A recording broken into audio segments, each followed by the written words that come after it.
لی بشکا قطابخانین دهو که پاره ج قطابیان دهیت ورگرتن همبر پاقشکرنا قطابخانه. اول دمکی دا لگور رینماین وزارت پرورده قدغه پاره ج قطابیان بهیت ورگرتن. لی همی قطابخانان انجمن دایکوبابان دهیت پیکینان. بریکاوی انجمنی پاره ج قطابیان دهیت ورگرتن بو او قطابخانین خدمتگزار نبن.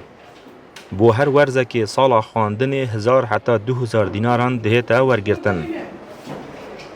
قطابی دبیجن منوید او پاره جمع بهیت ورگرتن جبرکو بشک جی قطابیان نشین وی پاره جی بدن.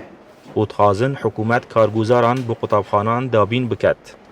از طلبه پول اشته ما بنردی و چند سال پارش متن ورگرتن بو پاکش کردن قطابخانه 1000 دینارش ما دنستاندن.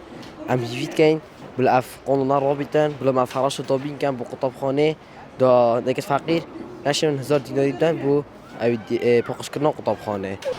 اسیه پول هفته بنردی ما و سر چند هیوا پارش ماستین هرش ما 2000 وجه هری که دیف پیچه بونا خوصا.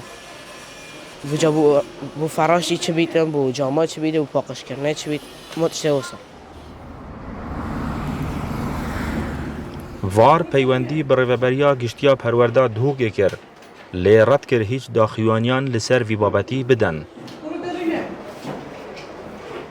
لگور زانیارید وار ورگرتنا پاره ج قطابیان بهند ودگرید کو گلک کارگوزار هاتین خانه نشین کرن. و بوشایی مایه لجه وان لو ما لسر کیست قطابیان بو قطابخانین بے کارگوزار دهنه دابین کرن.